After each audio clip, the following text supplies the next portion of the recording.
Hey, Hi. how are you? Good. How are you? Good, good, great, great. Nice to finally meet you. Yes, thank you for dealing with the reschedule. I had strep throat last week, so not exactly the best way to record a podcast. Yeah, for sure. Well, I'm gonna say what probably everybody else said, which is thank God it wasn't COVID. How are you doing today? I'm okay. I'm okay. Yeah, I'm actually gonna go to a spotting session right after this with Ashley, a spotting session for one of the for some DOTA stuff. So yeah. Ooh, cool. Congrats. Spotting sessions, I feel, are always a bit of an adventure, especially with my line of just student films right now. Yeah, yeah.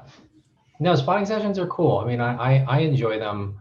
I really like the way I get to do them with Ashley. Um, we almost never talk very specifically about music. It's almost always about sort of character motivation and where the story's going. So it's fun for me because sometimes in some situations, you can Excuse me. bless you. Thank you. It can be, spotting sessions can end up being a bit prescriptive. But Ashley just isn't that kind of showrunner, so it's a very open thing, so it's cool. It's always fun. It's like having a therapy session for all the characters. We talk about all their their their motivations and their wounds and hurts and where their plot lines are going and where they've been. Well, where we've left off in the story, that I think a lot of them would really much benefit from therapy. Yes, that's right. So the series has been out on Netflix for a few weeks now. What has the Mhm. reception been like on your end?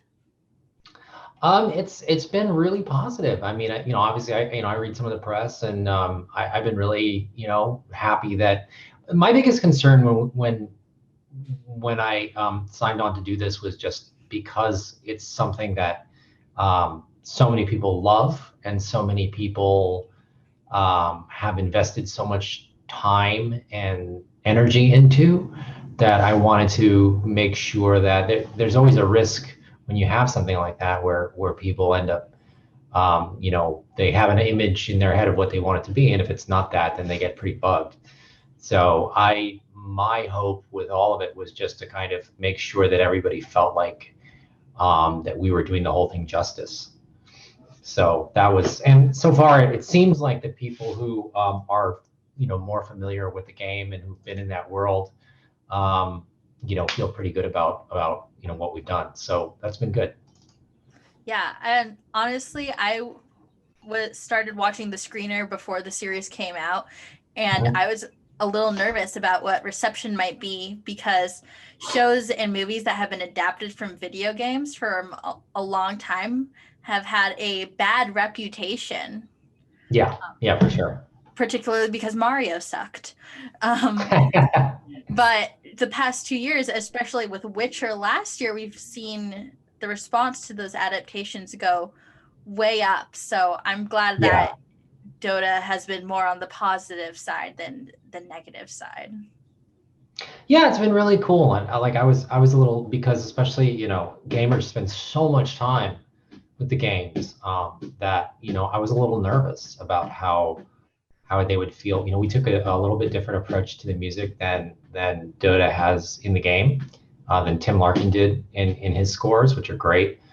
And I had actually talked to Tim, Really? while we were writing, because I knew that I didn't want to do what he did because I felt like there was no point in doing what he did, and this was a separate thing. So it's like I didn't want to do like a bad version of what he did. He already did a great job. So I just talked to him and about how music functioned in the game and how the players related to it and how what were some of the he actually sent me a list of themes that from the game that people that were sort of popular ones that people really responded to. So it's an interesting Dota itself with regard to music is interesting because I don't know if you've played the game. I probably spent more time playing it 8th grade than I should have, and probably should have spent more time on my homework, but it's they have like user mod packs. So a lot of players will have just completely different music than whatever the music that was written for the game is. So it's an interesting relationship that people have with the music. Some players don't have any music at all. Some players have something totally different. So yeah, I just wanted to try to figure out what was important and make sure that everyone, that I did my homework, I did my research. That's really awesome. You even went right through the question I was going to ask you next. What was your favorite theme from the original score? I think the Radiant theme, which we actually kind of paraphrased in the end credits. We actually have that stuck in there, and we actually had and then we actually had another. What was it? It was the victory theme that we actually had in the first episode when Davion and Bram walk into the bar. The band is actually playing it. Mm-hmm. So yeah, we had a couple of. We wanted to make sure we kind of dropped a couple of little Easter eggs in there for people. That I didn't notice the one in the end credits, but in the first episode when they walked into the bar, I was like, I found something. It's always nice to find an Easter egg. Yeah. Well, we wanted to put those in, and I wanted to also do that just out of respect for Tim and all the the great work and the history he put into the game. So nice. I always really like to see how different composers approach something where music has already been previously written for the franchise, because some people purposely avoid listening to previous scores because they don't want it to influence them, and some people like you kind of look at it as doing your homework and studying up on it. Well, I actually didn't do that until I had kind of set up a bit of a world and kind of an identity for the Dota music, because of the fact that I was a little worried about getting hung up on doing what Tim did. So I actually didn't even listen to his scores until we'd been working on it for a little while. And then Ashley Miller and I had some back and forth on kind of what the idea of the musical world for this interpretation would be. How did you? But I was. Oh, go ahead. Oh no, I was just going to say, I was lucky in that we didn't get. It would have been very reasonable or kind of a conventional choice for Mir or for Valve or for Netflix to say, hey, like give us a score like the game. Which originally when we kind of pitched them the score, when we gave them the first couple of things, they were like, this is cool, but like where's the orchestra? And so then we kind of had to explain why why we wanted to do it this way. And then we eventually kind of came to a middle ground where there was, you'll hear some traditional orchestration along with some of the more synth heavy things. Yeah. Do you got some knocking on your door? Oh no, sorry. That was I have a little we're in a house, we're renting a house right now because our house burned down in the Malibu fires. So we're still rebuilding. Everybody was fine. It's all fine. And we finally got rid of that mouse that was shitting under the kitchen sink. But but we're renting this house now, and it has carpet in the room that I'm using. So I actually have like a hardwood mat underneath me. So that was just my foot on the hardwood mat. Oh, okay, cool. No worries. I'm in university right now, so we've definitely had lots of moments of like teachers and people having to leave because someone's at their door. So I just am prepared for it now.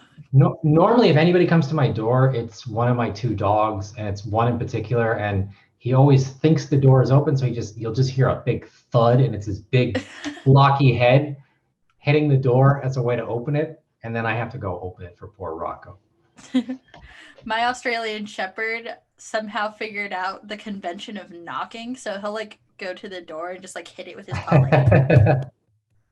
Let me in. That's awesome. And he will even do it if like his dog door is closed because we're like mopping the floor or something. He'll knock on his dog door too. That's great. Well, off the subject of dogs, even Sure. though I love dogs so much. Back to the conversation. How did you actually go about building this world and sound palette for the score? It sounds like there was a lot of back and forth. Yeah, I mean, the original, originally when Ashley, I met Ashley Miller when we were doing a show called Lore that was on Amazon. And when we actually met, we didn't meet during the show. We just, we'd emailed a little bit, but we met after, and he said, "Hey, I'm doing this thing on Netflix, and I think, this might be really cool if you want to check it out." And so we were, we met and we talked about it. And the first time we talked about it, I said, "Well, hey, what if I think two of his big touchstones were Tangerine Dream and Tangerine Dream, and what was the other one that not Kraftwerk? I think it was Tangerine Dream and Vangelis that he kept referencing. Mm-hmm. And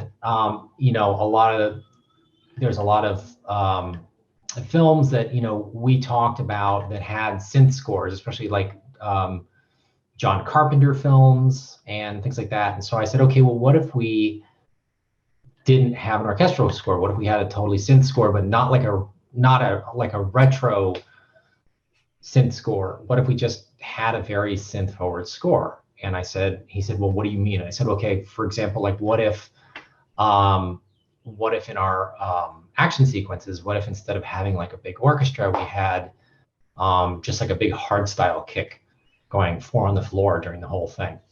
He was like, well, what did that sound like? And I said, well, let me do it and I'll send it to you. And so that actually became the scene in episode 3, where Marana's in the cave with the dire creeps. And I was listening to like a lot of Flying Lotus at the time. And so I was doing just, it was really I had at the time when I did that scene, they just sent me an animatic, which is a not at all fully rendered sort of, it's like a sketch of the animation that sort of just moves a little bit. And I just wrote to that and I sent it to him, and I didn't really know what the story was at that point in that scene. I hadn't read the scripts yet, and I just said, well, what if it sounded like this? And I basically did what you end up hearing in that episode. And Ashley, thought it was great, and so did the other writers. And then so that it just kind of went from there. So that was sort of like the zenith of our sort of orchestraless concept. And then there were other scenes where we ended up working in orchestra and stuff like that. So do you end up recording in orchestra, or is it still all synth based? We have it's a mix. So some of it's live instrumentation and some of it's synths and some of it's samples. And so it's kind of a mix of things. We had, all of it's been done remotely, obviously because of the pandemic hellscape we all live in now. But but yeah, so it's kind of a mix of things. Do you have any favorite musicians to work with? I absolutely do. Do you want me to name them? Yeah, go for it. Sure. Well, I'll tell you. Actually, you know what? Actually, I'm not going to name them, and I'll tell you why. I'll tell you why. Because there's too many, and I know I'm going to leave somebody out. So fair enough. If you worked with me in the past 10 years, I love you. That's shout out to everybody. Shout out to everybody. So with a score like this that is jam-packed full of action. Mm-hmm. Sorry, somebody's trying to call me. I ignored them. Anyway, back to the question. when a score is so full of action, especially with DOTA, it's really fluid between action sequences, chase scenes, and things like that happen all the time. And how do you approach these moments without making it feel too repetitive, like something new instead of just another battle? Well, a big thing on this show in particular, and it's a big thing that and this comes from Ashley, because we do a lot. He's very much he's a huge part of the music process. A big part of that is thinking about the point of view of when each scene that we're doing, what's the point of view? Like, which character's point of view, or is it from the audience's point of view? And so that really kind of helps inform, where the music goes. So when you have these big, 5 to 8 minute action scenes, you sort of map them out in terms of thinking about less about sort of, there are certain stylistic things and there are things that you do, but in terms of sort of, a lot of them end up sort of just being different because you're approaching them differently because they're from a different character's point of view. So if it's a scene where, we're really focusing on Marana and everything that happens is sort of happening to her or in relationship to her, that's going to feel different than like a Caden scene or a Davion scene. So that's been a big, and that we spent a lot of time talking about that in each of the scenes, like, whose point of view is and when the point of view shifts, and that's a big thing that we do with the music. So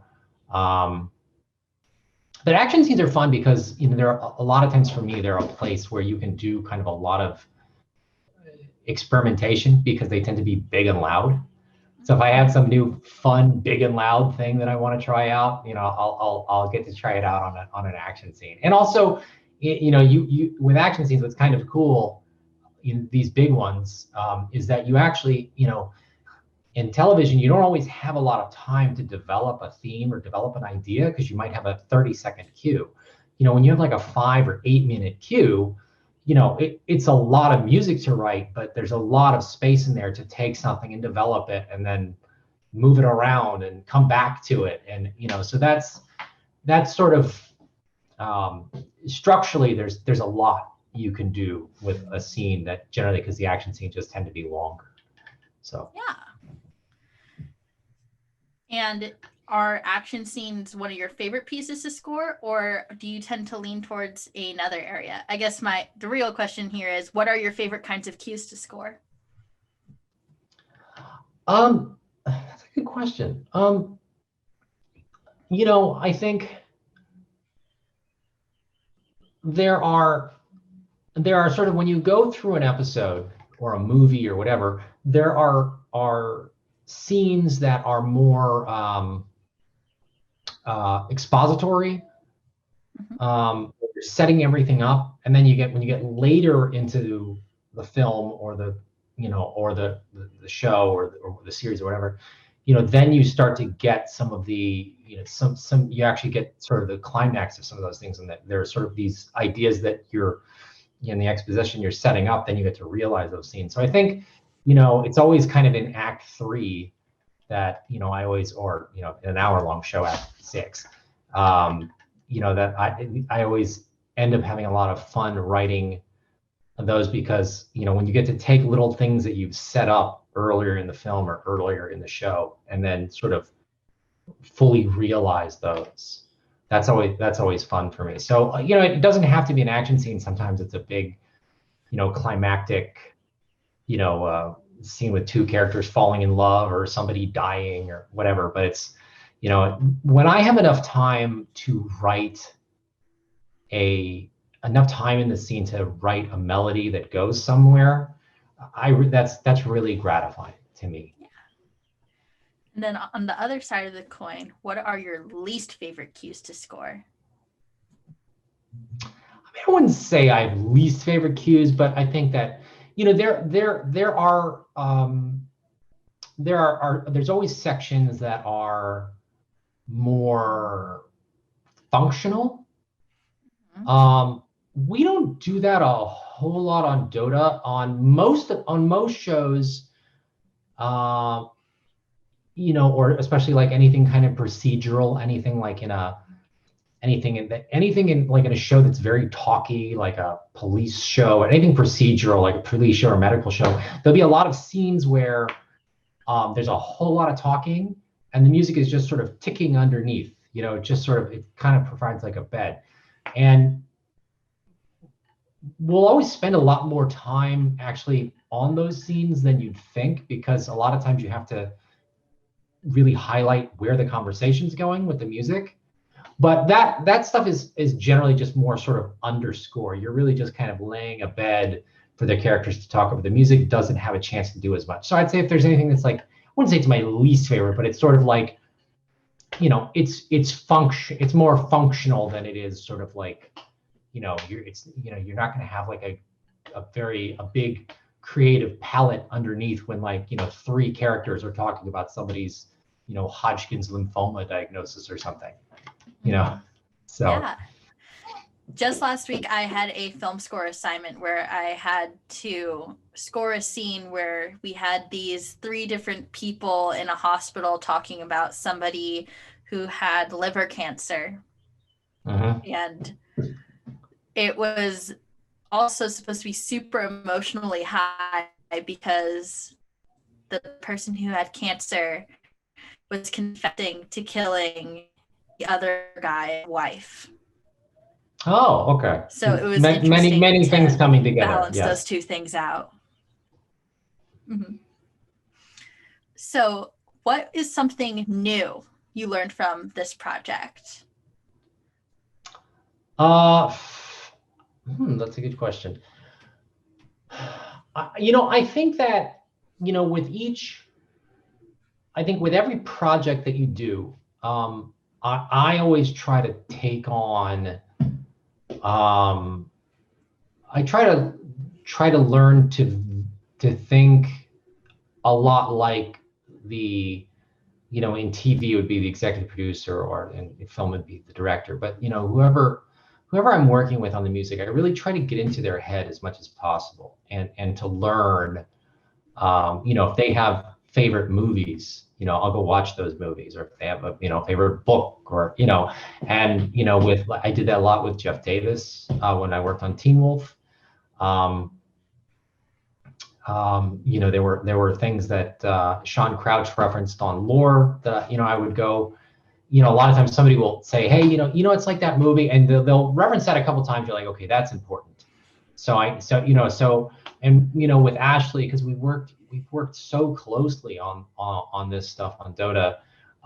There's a lot of, like, sometimes literally, like, I'll be in the middle of writing and he'll be like, okay, just stop what you're doing, go watch this movie. And that happened actually this last week, and it was a movie that I should have seen and I just hadn't seen for whatever reason. And I'm not going to say what movie it was because it's embarrassing. No. But it was a classic horror film that I just hadn't seen. And he was like, okay, you know what? Stop what you're doing, go watch that movie, and then write that thing again. And and so it was. So for me, it's like I try as much as I can to use the people I'm working with as a resource, because I started out as a guitar player. That's kind of what I thought I was going to be doing my whole life. Like I didn't start out as like a film nerd. And so there's, most of the people that I work with have been film nerds their whole life. I mean, like, Jeff Davis is a big film nerd, and like, Ashley, he has like, I don't know, like 3 podcasts or something that he does that just on film. He's a huge film fan. So anytime I'm working with people like that, like I always try to absorb as much as I can of their knowledge and try to kind of synthesize that into what I do. My goal is to always, is not to really be the composer, but to be somebody who can help tell the story. Just, my part of it is music. So in order for me to do that, I really have to think like a writer. or like a cinematographer or like, an editor a lot of times. And really, if I can think, um, from those perspectives, then it really helps me to write music that makes sense in the bigger picture. I think you phrased that really, really well. Well, thank you. So aside from the spotting session you have in about an hour, what else are you working on? If you're allowed to say. Unfortunately, none of it is stuff that I can really talk about right now. But it's there's other things that are coming through toward the end of this year that I'm very excited about doing. I'm getting to work with some really cool people, and I'm just really happy that I get to keep doing this. I can't believe this is my job. Well, I think that's awesome. It's really important to have a job that excites you. Is there any part of you that wants to do more performing in the future? Sometimes, I get, sometimes I spent a good portion of my career performing, and I really do miss sort of being on a stage with other musicians, and I certainly miss being in the studio. I really always liked being in the studio. That was always a really creative spot for me. So I do miss being in the studio with other musicians. So I really do hope that, here in California, we're all supposed to be able to get our shots in about 2 weeks. They're going to open it up to everybody. So I'm hoping, so I'm hoping that once we all get our shots, and probably won't be we won't be back to normal until, I'm guessing, early next year. But hopefully, once things get kind of back to normal and we can start socializing again, I would love to, certainly play with some some musicians that I really miss playing with. But thank you so much for doing this. It's been awesome. Yeah, of course. I really enjoyed the score as well. Thank you very much. Yeah. Do you have any final thoughts that you would like to share with students who will be listening to this podcast in a couple weeks? What kind of students? What are they studying? Like film students? Music students. Yeah, music. Wait, are you a music student? Are you a film music student? I am in the third year of my music composition degree. Oh, no kidding. Okay, cool. Yeah. I didn't know that. I thought you were like a because you said you were a university student. I thought you were a filmmaking student. Here's what I would say. Everybody, I think it was Jason Graves. I think I saw him say that nobody breaks into music; they sort of ooze into it. And I think that's a great way to put it. You will find those points in time where you will have an opportunity to do something, and it'll be sort of a break. I mean, like, certainly I can point to things in my career that were breaks, but a lot of them came about because of something completely different that I did. I mean, I ended up doing Teen Wolf, which was my first film scoring job, because I had worked on a reality show in a kind of a weird capacity. I was a music producer. I wasn't even like scoring it. I was just sort of like making sure that the music that was on the show was broadcast ready. And I developed relationships through that. And I think that what I have found is there's a lot of, and especially for young students, there's a lot of people will tell you a lot of nonsense about, like, you got to network and you got to hustle and get all, like, you'll hear that a lot. And I mean, that's true to a certain extent, but I mean, networking is essentially just you working with your friends. And so, if you are good at what you do and you show up on time and, show up sober and, like, do the work, there's always a place for people who do that. It's not a mystery. Like, there's not, like, people are always looking to hire people who can do.